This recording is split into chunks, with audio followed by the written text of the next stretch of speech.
Welcome back, everybody, to another episode of Let's Talk About It with me, myself, and I, Jonathan Green, and my partner in crime, Michael Curtis. How you doing, Michael? I'm great. How's it going? I'm doing well. We're both a little excited about this episode. It's something relevant and that's going on right now in the ballroom world, so that makes it just a little more exciting. Today, we're going to be talking about about a week ago. There was a petition sent around in the ballroom world to sign and get basically a specific individual removed from attending competitions because they felt some of the comments that he made on a Facebook forum were inappropriate. And we're going to go into details, but that's just basically the sum of what happened in very brief detail, and we'll go into it, like I said, in more detail as we go. Michael, do you want to start us off? Absolutely. I want to start us off. Okay, and actually, here you go, guys. Sorry, I forgot to put us in gallery view. I'm going to switch us over now so you can watch Michael and me. All right, there are both our pretty faces at the same time. Go ahead, Michael, right back to you. So yeah, welcome America. We're on right now. We're on the, I call it purge night because, all this violence they say is going to happen with all the political things. So welcome to purge day here. But anyway, let's also talk about this whole thing. So let's put it out there. It was Brian Baker. That was the name that was put out there. Now, if anybody knows the history of the Bakers, they're not a very popular folk with a lot of people just because of their political stances. I've got into debates and arguments with Lauren, and a little small part with Brian. So, I've got my thing too with them. So I have my history with them and I understand where everybody's coming from. Where do I stand with this issue? I honestly, no matter who they are, I think I read the comments and it to me, my first thought was it was a joke. That was my first thought. And what was it exactly that happened? So basically, what I saw was from the pictures and stuff like that was there was a group where they were talking about, I think it's a All-Star Ball, and they're talking about the COVID test. Remember, we talked about this last week. Yes. About you're supposed to have a COVID test 7 days before you arrive. Which will actually be in the future for everybody at home because we're going to jump this episode ahead. So basically, Brian's saying to the point of, he's talking about the ineffectiveness of that, which is true. If I do take a test on 7 days beforehand, you don't know what I'm doing before I get there. And we talked about the bubble. If there's not a bubble at these competitions, I don't know if they're going home, if they're coming back. I don't know anything about that. So, but it makes sense. So he's talking about the effectiveness of that. And then he says something to the effect of hey, if anybody needs a COVID certification that they've taken it, I can provide one for you. Just let me know and I'll send it to you. And, I guess the actual one was some kind of Word document, looked kind of goofy. So even my first readings of it, I thought it was a joke. I really did. I was like, okay, that's a joke. But then he proceeds to someone says it was, wasn't funny, they get it on him, but then he comes back and he's he just gets very aggressive with it, stuff like that. And he even said I got what I wanted because I wanted to shock people. Well, it's not a joke then, because you're trying to get something out of people. That's not a joke. Joke is laid out there, let people either laugh or not laugh, move on, not go, yep, I was trying to get you. That to me is I'm trying to get something out of you. I'm trying to stir the pot. Now, so I believe, everybody has a right to joke. And if we can't joke, what are we doing? Because they've been doing this as comedians for the last 2 years now with this whole cancel culture. And I don't agree with it. If comedians, which is their job to joke about topics that are happening, what are we doing? So I couldn't sign that just because if it was a joke, which to me, my initial thing said it was, then are we being too sensitive about it? And are you asking me that? That was my last thought. That was my last thought. Okay. Is it my turn? Go right ahead. But that was my thought. Are we being too sensitive about that? You know?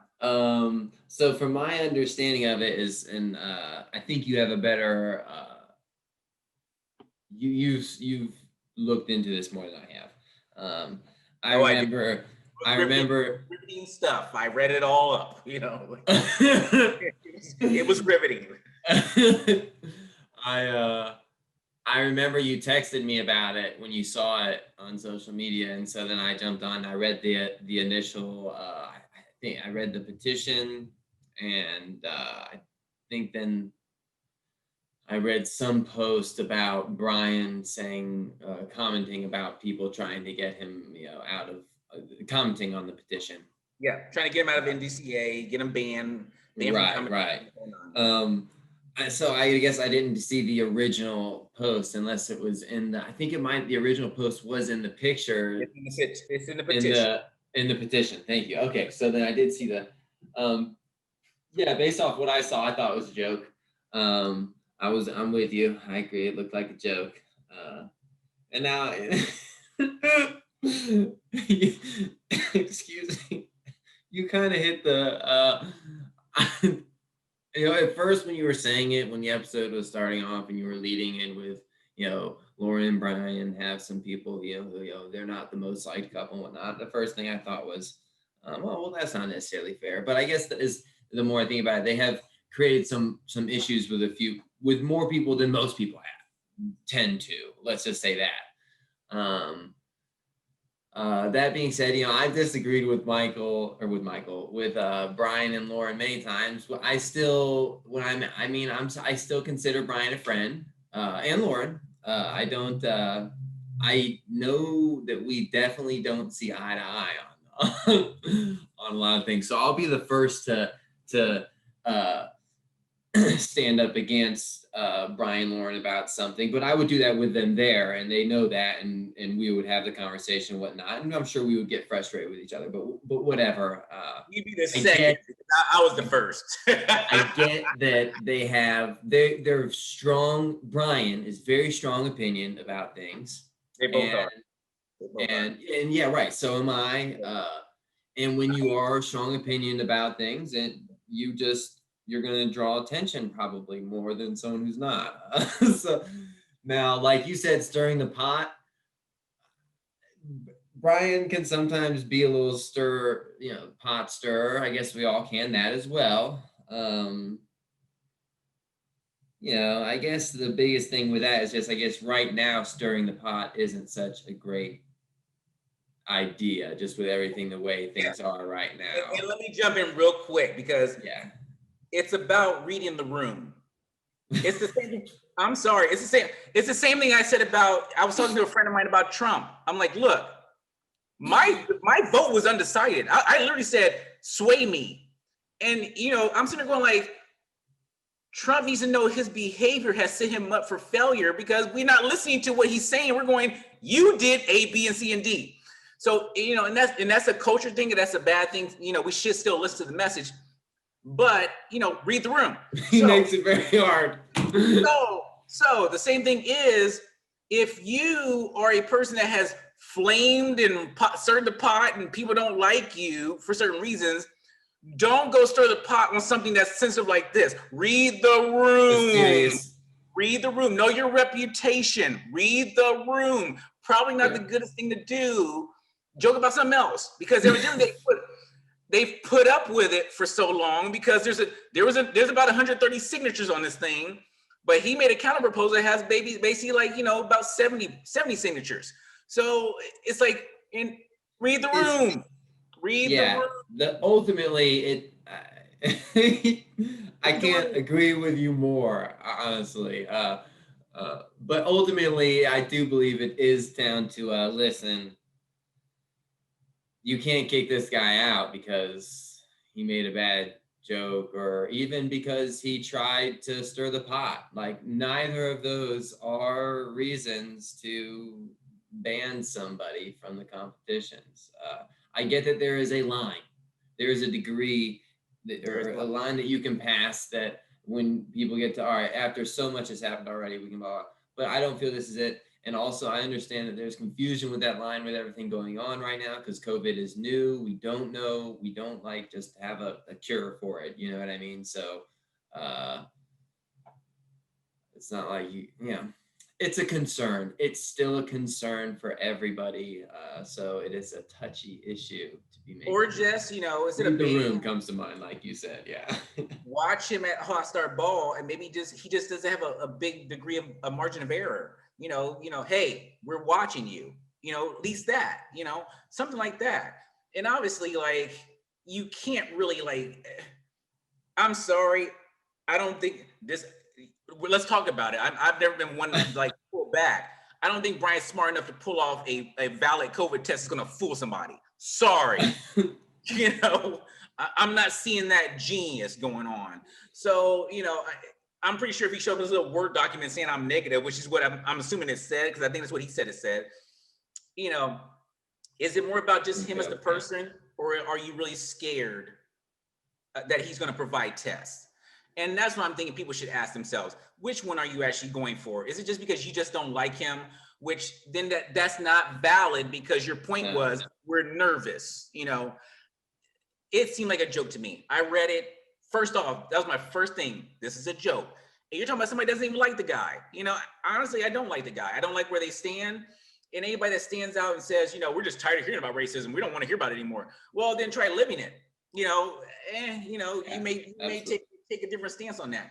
So, I think it was gone a little too far. I think we have a lot of factions going on. And I think it's going to be very uncomfortable coming on for competitions when this actually does keep going now, because these are people that signed it. And believe me, I looked at the comments. I looked who signed it. This is going to get uncomfortable. I will have my popcorn at the next comp. I will have my popcorn. I'll be sitting there just like, let's go, because it's going to get uncomfortable because these people are all at comps together. Right. And it's a small world. And there are people, it's polarizing because you got people on one side going, come on, he's a good guy, da, da, da, da. And people on the other side going, well, you should have never joked about it. This is going to get crazy. Do we need this in the ballroom world? Probably not. Because, are you kidding me? This is the ballroom world loves this stuff, right? This is the... When have we had anything like this, though? I'm just saying, I was just mean like drama, Petty. We do, but at the same time, students don't want it. Students don't want the drama. It all depends on what it is. They just don't want to. They want to show up and dance at comps. They want to have fun.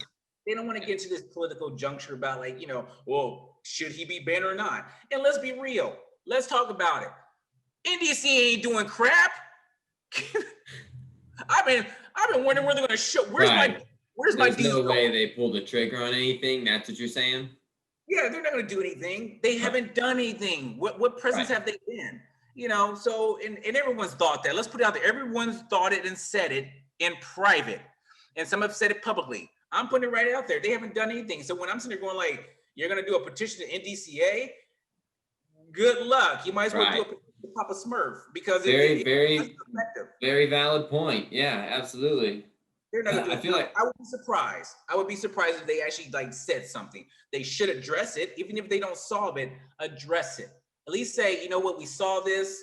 We don't have the room for this in the ballroom world. Let's stop. Something. Address them privately. Something. But that may not be covered by our $85 registration fee for a teacher. It may not be covered in that. Maybe that's another surcharge they may add $5 on for. Yeah. So, I feel like when you talk about it, you said I wasn't even needed today. No, I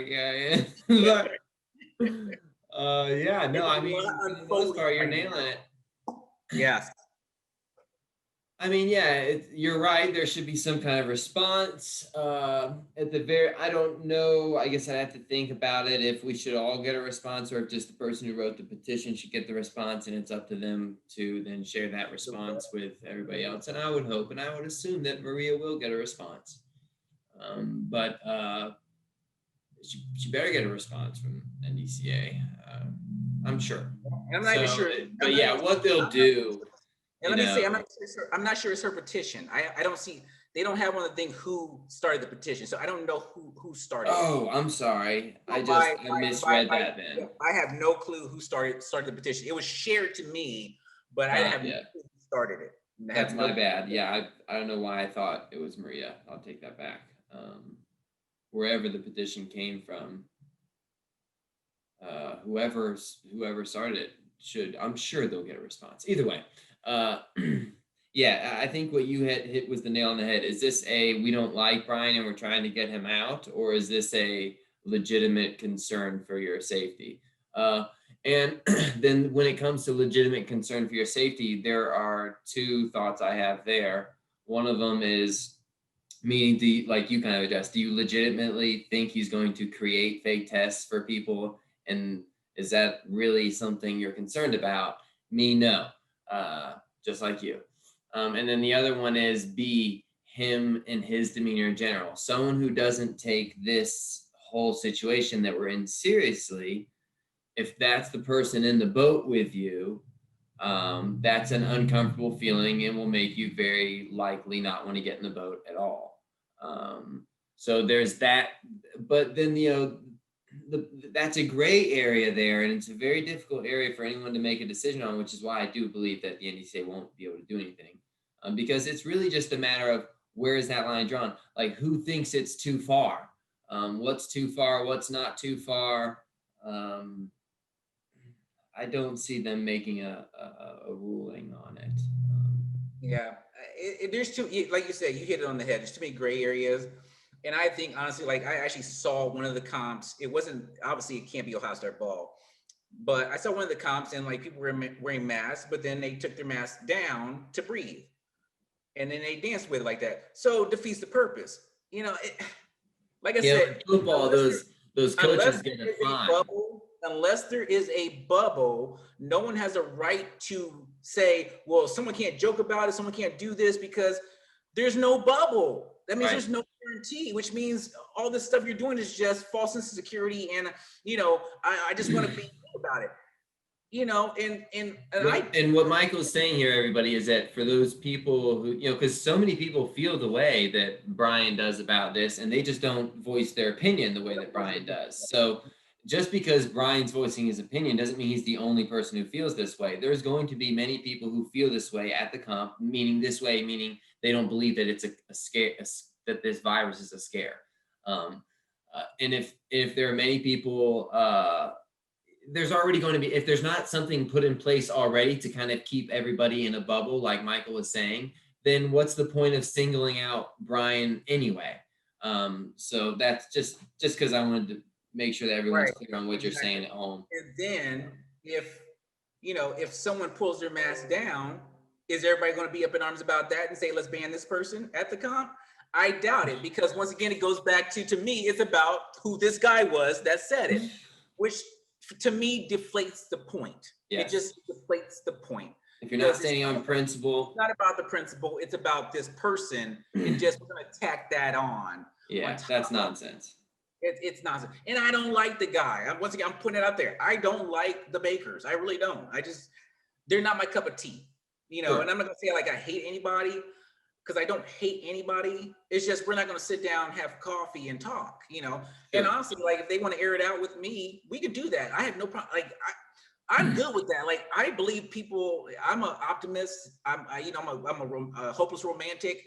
I think people can hedge stuff out, Sure. If they just talk about it and get on common ground. I'm good with that. If you, Lauren and Brian, you watch this, love to talk to you. Like I before we got into it, I actually like to watch them dance. I like, stuff about them. But there's certain topics you don't get with me on and go, yeah, you're dumb. Yeah, don't do that. So, but yeah, we got to figure out what's going on with this. But I'm hoping like I don't think the bottom world needs it. We don't need to tear the students apart, which is what this is going to do. It's going to make the students take sides, and the students don't want to take sides. It's the teachers that go, we've been in the business, and you're going to be on this side or this side. You're going to be on my side. They just want to dance. They don't care what studio somebody else is at. They got friends there. They just want to dance. So they need to figure this out. Maybe they all need to talk, come to common ground. And the comp organizers too. They're already having a hard time. Do I have my comp? Do I not? There's enough with COVID. How do I handle? There's enough new things they're trying to manage. Having to worry about this doesn't help them out either. But yeah, you're absolutely right. That's where Brian needs to make amends on that, because honestly, if people are taking it that way, and let's be honest, the virus is real. Anything I said was not about the virus being real. It was about the effectiveness of the mask and what's going in place. That's what all it was about. Sure. And let's be real about it. Some people are wearing these little cloth masks. They've been shown not to work. If you can blow out a candle, if you can blow out a match, with your mask, it doesn't work. If you take it down and you're talking to somebody, it doesn't work. And believe me, I've read up on this stuff. We can have another debate on that. If you're not wearing your mask, your mask doesn't work. It doesn't work, So if you can't smell your own breath, it doesn't work, because it should be coming back, Yeah, for real. That's a good one. And my point is, if it's not going to be consistent all the way around, because I've seen competition videos where I'm like, okay, well, that person wasn't wearing a mask, that person hat went on, but they pulled it down, and they're talking to somebody. There's a group congregated together talking, but none of them wearing masks. So are we going to condemn them too? And I'm going to be interested to see what comes out of this, because I never heard anybody say let's ban anybody up to this point. And I would like to see after this saying, are we going to say let's ban somebody? So this isn't about either side of it. It's just, we're talking about both sides of it. Both sides are wrong. Brian should make amends on the fact that there are older people or people with conditions, and they've done studies. African Americans have conditions, we're heart disease, cholesterol. We have that stuff in our DNA. So I'm already at risk. So you're going to have people that are at risk that don't want to hear a joke. So if you hurt somebody, at least go, you know what, that was a joke, my bad. And I honestly think if you would have been like, hey, sorry guys, it was a joke, just trying to stir the pot, my bad, I'm so sorry, not gonna happen, I think we would have been good. But that's not what he did. He went in on everybody, and then he's like, I got a lawyer. No, you don't, because if you had a lawyer, the lawyer would say you got a lawyer. So you got no lawyer, come on. They tried that same bull crap with me. Get out of here, you don't got no lawyer. So I'm sorry, this is a topic. It's freaking, I had to study this for like the week. I'm sitting here like updating the petition each day just to watch it. Oh my God, it's just drama. It's needless drama. Cancel culture needs to stop. It needs to stop. You can't even say anything anymore. Yeah, all the drama needs to go away. It needs to go away. Just come on with the cancel culture. Yeah, it would be nice if we could focus on some serious problems. Which we have. Yeah, for sure. All right, well. Any last points you got? Yeah, I mean, I don't think so. I mean, I think you killed it, Michael. There was one point in here during your last, little speech there that I almost was like, stood up here, It was good. No, it was great. Yeah, I agree. I think it was a joke. I think it's harmless. I think we need to move past it. I think things could have been handled better. Ryan, apologize. Just apologize for it, dude. Just does make things simple. And I like and that was a great point you made at the end. Like, that's what the people who are signing this petition, trying to get him removed, need to tell themselves. Had he just apologized right there, hey, I was just joking, whatnot, trying to stir the pot, would they all care? And if, they would say no, that would have been fine, then yeah, this is really not something, it's being taken too far. And keep that in mind too, for just like how you look, I mean, I get that things are upsetting and people are difficult to deal with sometimes, some more than others, but making something more of a big deal than it really is also a bad look, right? Right. And my last little point, if I can make it, is, and I'm saying this to both sides, like my comments were, I'm not on either side. That's why I didn't sign either petition, because Brian put out a counter petition, and I'm not on either side of it, because I could see where they may be mad and he could have just apologized. And I could see where it's like, are you really wanting to ruin this person's career? Well, that at least, let's have a sit down first. Yeah. Let's have not even in the mafia, they have a sit down first before they decide to off you. So like maybe they can have a sit down first and they can talk about it, because in what's happening right now, do you really want to affect somebody with a family and their income? Even if he did do something on this side that may affect a competition organizer, Absolutely. You want to put their family at risk because now he can't go to competitions and make money and have the opportunity in this day and age. And I don't think people are thinking about that, and they should, and it's wrong. Yeah. And that's right. Oh, touche. All right. Well, there you go. We have it. Thanks for joining us for another episode. Let's talk about it. We'll see you guys next week. I'm a little lost, so I don't know what we'll be doing, but you'll see us. Remember, as always, we're brought to you by perfectpartner.us. Yes. And keep dancing, everybody. If you have any comments, please reach out, share, whether it's just a comment on the video or an email to the site, whatever it is, we'd love to hear from you. Yeah, I think that's. Or message either one of us on Facebook. I'm available on chat. So believe me, if you want to send something hateful, you want to send something in support, go right ahead. We can talk about it, just like here. Have a good one, y'all. See you next week. See you guys later.